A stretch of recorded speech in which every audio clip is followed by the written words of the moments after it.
ಇನ್ನು ಬೆಂಗಳೂರಿನಲ್ಲಿ ಪೋಸ್ಟ್ ಆಫೀಸ್ಗಳ ಮೇಲೆ CCB ಅವರು ದಾಳಿಯನ್ನು ನಡೆಸಿದ್ದಾರೆ.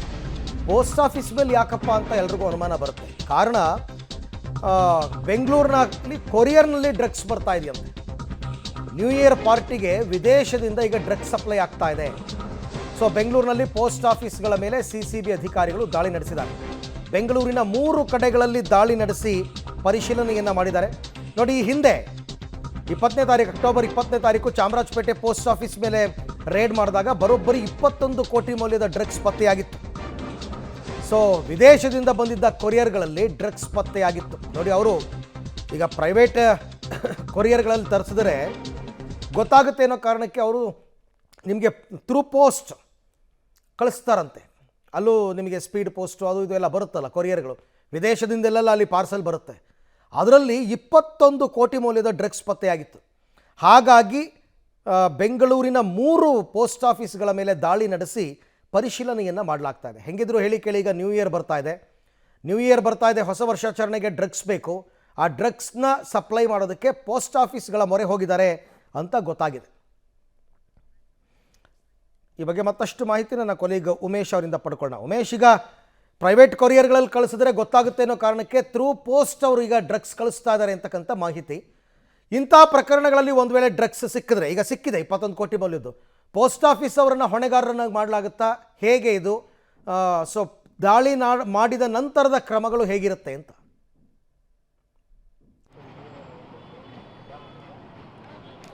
ಅರವಿಂದ, ಹೊಸ ವರ್ಷ ಹತ್ತಿರ ಆಗ್ತಾರೆ ಹಿನ್ನೆಲೆಯಲ್ಲಿ ಬೆಂಗಳೂರಿಗೆ ವಿದೇಶಗಳಿಂದ ಕೊರಿಯರ್ ಮುಖಾಂತರ ದೊಡ್ಡ ಮಟ್ಟದಲ್ಲಿ ಡ್ರಗ್ಸ್ ಬರ್ತಾ ಇದೆ ಅನ್ನೋದ್ರ ಬಗ್ಗೆ CCB ಅಧಿಕಾರಿಗಳಿಗೆ ಮಾಹಿತಿ ಸಿಕ್ಕಿತು. ಆ ಮಾಹಿತಿ ಆಧರಿಸಿ ಕಳೆದ ಅಕ್ಟೋಬರ್ 20ರಂದು ಚಾಮರಾಜಪೇಟೆಯಲ್ಲಿರುವಂಥ ವಿದೇಶಿ ಪೋಸ್ಟ್ ಆಫೀಸ್ ಏನಿತ್ತು, ಹೆಡ್ ಆಫೀಸ್, ಅದ್ರ ಮೇಲೆ ದಾಳಿ ಮಾಡಿರ್ತಾರೆ.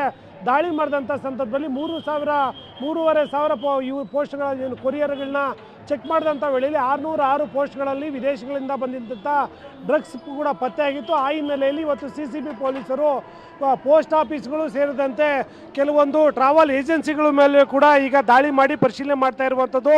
ನಾನೀಗ ಕಲಾಸಿಪಾಳ್ಯದಲ್ಲಿರುವಂಥ ನ್ಯಾಷನಲ್ ಟ್ರಾವೆಲ್ಸ್ ಸಚಿವ ಜಮೀರ್ ಅಹಮದ್ ಅವರ ಮಾಲೀಕತ್ವದ ನ್ಯಾಷನಲ್ ಟ್ರಾವೆಲ್ಸ್ ಹತ್ರ ಇರುವಂಥದ್ದು. ಇಲ್ಲೂ ಕೂಡ CCB ಪೊಲೀಸರು ಈಗ ಪರಿಶೀಲನೆ ಮಾಡ್ತಾ ಇರುವಂಥದ್ದು. ಮುಖ್ಯವಾಗಿ ವಿದೇಶಗಳಿಂದ ಬರುವಂಥ ಡ್ರಗ್ಸು ಪಾರ್ಸಲ್ ಒಂದು ಕಡೆ ಆದರೆ, ಇಂಟರ್ ಸ್ಟೇಟ್ ಅಂದರೆ ಬೇರೆ ಬೇರೆ ರಾಜ್ಯಗಳಿಂದ ಈ ಬಸ್ಗಳೇನು ಟ್ರಾವೆಲ್ ಮಾಡ್ತವೆ, ಇಲ್ಲೂ ಕೂಡ ಕೊರಿಯರು ಮತ್ತು ಪಾರ್ಸಲ್ಗಳ ಮುಖಾಂತರ ಬೆಂಗಳೂರಿಗೆ ಬಸ್ಗಳು ಬರ್ತವೆ. ಹಿನ್ನೆಲೆಯಲ್ಲಿ ಇವತ್ತು ಕಲಾಸಿಪಾಳ್ಯದ ಈ ರೀತಿಯಾಗಿ ದೊಡ್ಡ ಟ್ರಾವೆಲ್ ಏಜೆನ್ಸಿಗಳೇನಿರ್ತವೆ ಅಂಥ ಕಡೆಗಳಲ್ಲಿ ಇವತ್ತು CCB ಪೊಲೀಸರು ದಾಳಿ ಮಾಡ್ತಾ ಇರುವಂಥದ್ದು. ಒಂದು ಪ್ರಮುಖವಾಗಿ ಈ ಪಾರ್ಸಲ್ಗಳೇನು ಪತ್ತೆಯಾಗಿದ್ದಾವೆ ಅವು ನಕಲಿ ಅಡ್ರೆಸ್ ಇರುವಂಥ ಪಾರ್ಸಲ್ಗಳಾಗಿರುವಂಥದ್ದು. ಈಗಾಗಲೇ CCB ಪೊಲೀಸರು ಕೂಡ ಪರಿಶೀಲನೆ ಮಾಡಿದ್ದಾರೆ. ಪರಿಶೀಲನೆ ವೇಳೆಯಲ್ಲಿ ಆ ನಕಲಿ ಆಗಿರೋ ಕಾರಣಕ್ಕಾಗಿ ಅದರ ಮಾಲೀಕರನ್ನು ಪತ್ತೆ ಮಾಡುವುದು ಅಧಿಕಾರಿಗಳಿಗೆ ಒಂದು ರೀತಿಯಾಗಿ ಚಾಲೆಂಜ್ ಆಗಿರುವಂಥದ್ದು. ಇದನ್ನು ಏನು ಪೋಸ್ಟ್ ಆಫೀಸು ಸಿಬ್ಬಂದಿ ಏನಿರ್ತಾರೆ ಅವ್ರನ್ನ ಹೊಣೆಗಾರರಾಗಿ ಮಾಡೋಕ್ಕಾಗೋದಿಲ್ಲ. ಅದ್ರ ಬದಲಾಗಿ ಬೇರೆ ಬೇರೆ ದೇಶಗಳಿಂದ ಇಲ್ಲಿ ಬೆಂಗಳೂರಿನ ವಿವಿಧ ಅಡ್ರೆಸ್ಗಳಿಗೆ ಪೋಸ್ಟ್ಗಳು ಬಂದಿರ್ತವೆ. ಅವನ್ನ ಚೆಕ್ ಮಾಡಿದಂಥ ವೇಳೆಯಲ್ಲಿ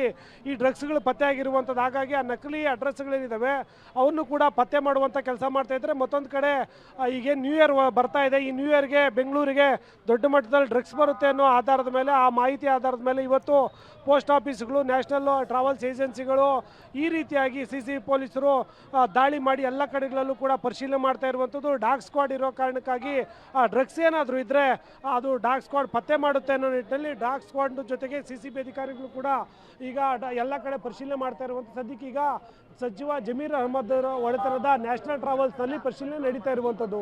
ರೈಟ್ ಉಮೇಶ್, ಥ್ಯಾಂಕ್ ಯು. ತಮ್ಮೆಲ್ಲ ಮಾಹಿತಿಗೆ ಧನ್ಯವಾದ. ಸೊ ಇವರು ಚಾಪೆ ಕೆಳಗೆ ನುಗ್ಗಿದ್ರೆ ಅವರು ರಂಗೋಲೆ ಕೆಳಗೆ ನುಗ್ತಾರೆ.